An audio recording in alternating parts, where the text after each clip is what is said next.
Sida Hajabatare, Sangai Festival song, Tawadavani Hariba, see Yaninibra Amadi, Kogi, NSMIM Giluchingba, Akogi, 22 October. Mamangi September, the Su, Nainakre Amadi, Hunter coming October 22, Sisa Su Mahaki Puna from Somdanda,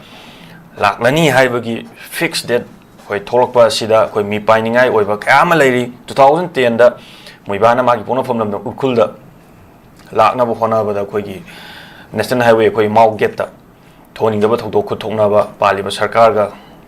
ani ji gi marak ta koi conflict ka ma thok khibal lai rabani adu hojik ka si ma ki phone phone lam somdan da October 22 da lakani hai ba gi date fix tor khiba amadi mase koi gi June 19 pangthok tuna lak liba si koi gi sahi khuding gi June 19 pangthok tuna lak liba singa koi organization na tumina laifam thoklabra hai ba tu rang pangthok khiba muko gi koi hana gi president oi biramba Parujam Nandona Zo, Koi Miano, Hangzi Hangli, Kaigino, I would Asuk one hour of Matam, Koi relief camp sing, IDP sing, Mimans and Mangamdri, Marakshida Koi Festival, Jam song, Tawadovani, Haibagi, Amasu, Koi Governor Amadi, Paliba, Central Langana, so Pongo Kipusulere. Zamasika Motambini, Kariumba, Mubana, Magipono from them, Somdana Lapata, Hana Tokiva, complete to the Gihana, Tolak Kadra, who say PR, Ibum Chile, Vanina, Tony the Toku Toloko Matam, the Commission Prazasing that, or I was a thing, Nangadori Bran, was he Kari Karamba, Tony the Toto, Tolopaya, have the Zagi Karimole, have done Tambuza. Tashing Haraka, the Akoisi, Rangu, World Tourism Day in the Midnico, or Sustainable Development System, go along with this mind, to the Manipur, one pumps in the Pang to Imagi district and Mr. Makada, and in Power Rescue and just a level talk to Mali, Koi Power, Routing the Pangtoki, Manopole. Arugas Mina Koi Hangarang, Koi Amukogi, Koi Arian Ocean, Tabak Pangtokre, to give them among the Mangarang Poki, among the Pump by Viramba, present by Kogi, Maruban. Tamirong wapum singasi yamna chumbo wapum ne dum ai thamjage maram ni mi opinion observation adugi magi kari haitare thinking tongale aru taga khone swai da sangai festival mafung phana phangtok ko den thamkoi matang da khone support tawjani chummi hai maram kai no hai kan da khoi valley area si hojik Karingba, Hiramamaki Makalamaki, Irang Late, which section Haragadico. Sing the Equigita Sing a single Wusing, narco terrorism, sponsor to Wusing, Araga, Zapo Popa, Equigi, Haitare, Equigi, CSO Sing, Mam Punzella Kanda, undressed of a film of the Lehenbani. Sigi Matangs, Wiziki and Karnapambigiba, 2010, the NSNIMZ, Koi Mau get the block Torgan Tamba, no make up never, they get Mamma Toki, Swidako, Masang Bayaro, Changsangide, Matamduki State Government, Yamna, Pazava Stain, the money mother Logi Port, still Uzikshu. 2025 sida koi hujik magi home place magi pongna phom lamdam somtal da lakani October 22 da habi pawm le mo calendar mo yatlaga sidaina sibo lakpa si program to mayam mo yatho ganang dum chumbalan ba khangde modu phongdore aduna hujik sigi post da koina June 19 kamaina celebration tawgi June 19 kari gi ngasi koina kaino da ningsing thorom pangtho isi kari gi no hai kan da koigi thawaina pon tha oikro mayam se kari gi ohen ki no haibse NSNIM na magi Bangkok agreement natraga any atopa makhoi gi framework agreement manungduda without territorial limit haiba port ama aduga Greater Nagaland aduga South Nagaland na haiba port ama madugi port ama poropoduda mogi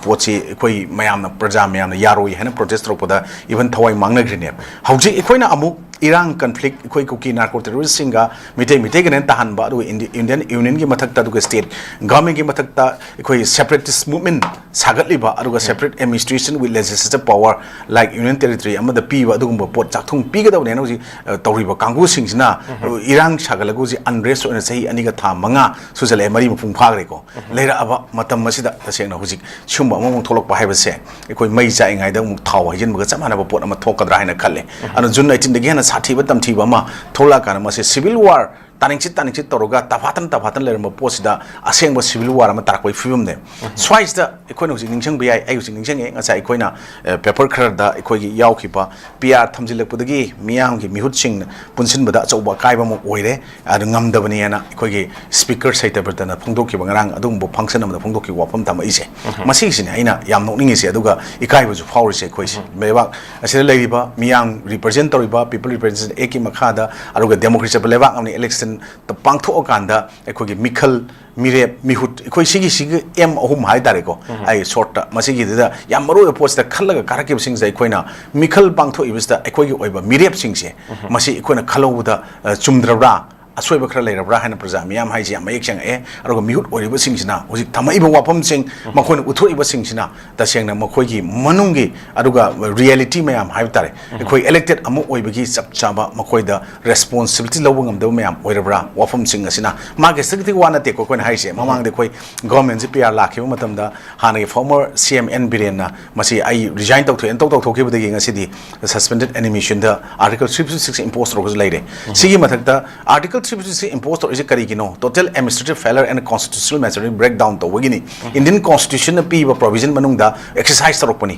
adu tagasu masi president gi behalf the governor of the state na muji rule taroga laiba MLA singje powerless oina ekoi or micham amaga chamanana mihut ne haibadu ngairaba adugumba only speaker katani uji assembly de hingi je ko sigi post the speaker amna sma harak pase masi hayaningde aruga karigino da sidai am bhab tabe yare ekoi hujik thoiba lewa ki irang ji makoi taragi khusiem ge irang ne aruga madugi tara sida ekoi lemhuriba makoi yankhaina amadi laigidre nifuga mapan jina kari manana apunba manipur ge saktam thugai bi yaro yaina thingbangam drino punjan bangam drino aduga loina maktuda ekoi nifu mapan de manga amasu congress ki khaido khrji opposition on lehelaji opposition side opposition lebum thokte lewa ki interest lewa ki ne khalaga punna thengnamina bi yabadu adum keno tawde even ngarang na han koi kangla da prime minister la ambadu kaya mi koi gi MLA elected kaya whether opposition ge pot thokro khut songna ba phanghoge wari chana phanghoge aibo wafam sing mayam thama ibuko sina wafam nakalam da thongra kanda ekona manala ambal amda pot nakalam thamaji ma prime minister of India ni matam kuina silent leru go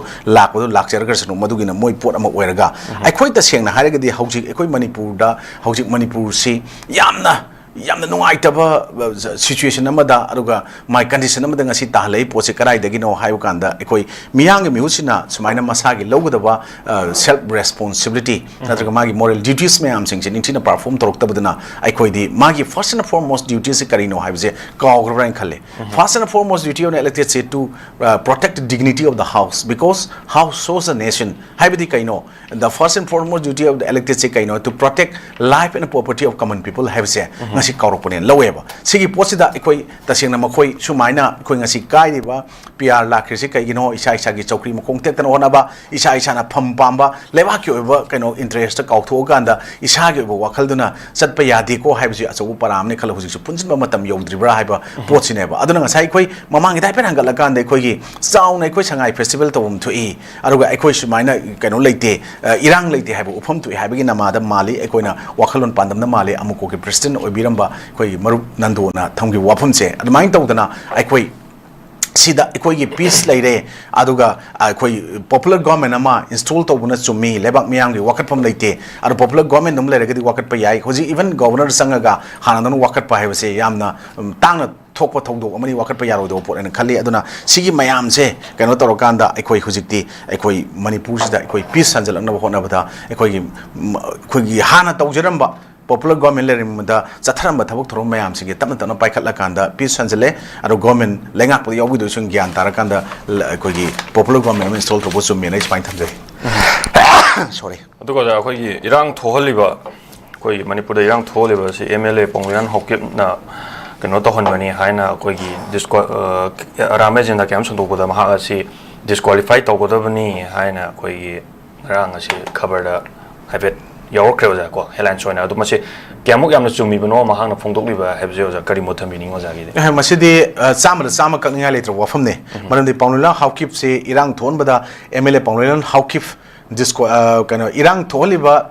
MLA paunilal hawkif disqualify tawno wakat kre hariba pose masdi thengmu labne masi wakal ise kana no ha kana mayang lamam bobby of Maitai Body People Alliance for Peace and Progress siga aikogi Michael Lamson thang hawkip thado MP Manipur gi ani na wakal pani ko masi aikogi Draupadi Mumuda ma chi thangal wakat pani masi se mastermind of the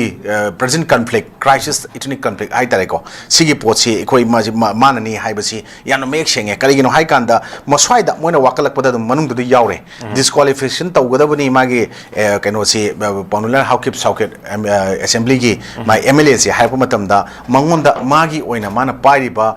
kano sing Indian Indian passport अदगी Aadhaar card PAN card नत्रगा अखोगी मसीगी मयाम सिंगसे लोइनमक cancellation तौगदबनी अदुगी मथक्ता मार्क्सी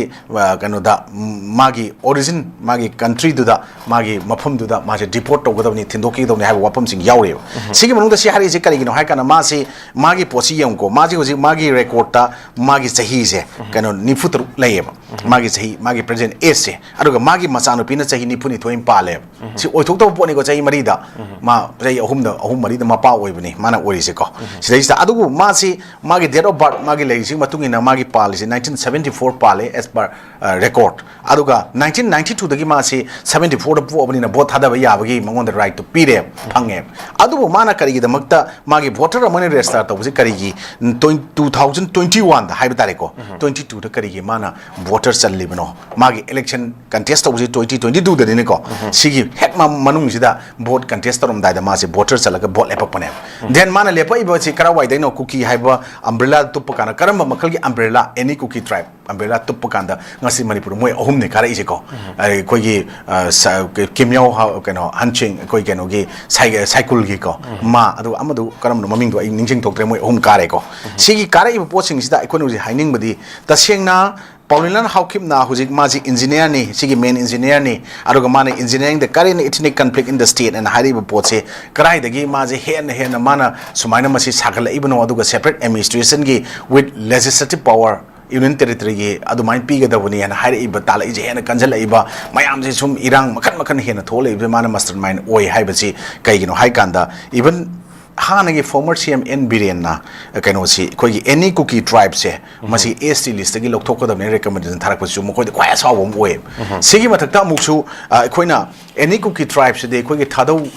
कनो कांगुना हाइबे तारे सिंस 1991 दगी हौना कुकी लीडर्स म्याम पुल्ला कांदा पांगथोखिबा मिफम ममदा एनी कुकी ट्राइब से लौथोकदबनी मसिना गवर्नमेंट दा अचौबे हेडेक ओरकनी एनी कुकी ट्राइब ता कोई थादौ सिमते गांगते पाइते नसिंगबा अतोपा म्याम सु यावरि मदुगी म्याम सोय तरोकान तौगी वाफम ले होगिन चै कुंथ्रा मरिगी ममांग दको सिंग बपोट म्याम जाथरक बनिना होजिक इवन माचे मास्टरमाइंड नि हारिबा मा लौथोकदबनी हाइ मरम जि कइनोदा एखोगी सोइबा कन्फ्लिक्ट सिगी मनुंगदा तसेंना कुकी लालहौबा सुद लेबा कांगु सिंगना एखोई फार कान जिरिगी याम नुंगाइतबा अतोय म्याम थोकते हाइबनते इंसिडेंट्स अमखक्ता एखोगी अंगांग अपिकपा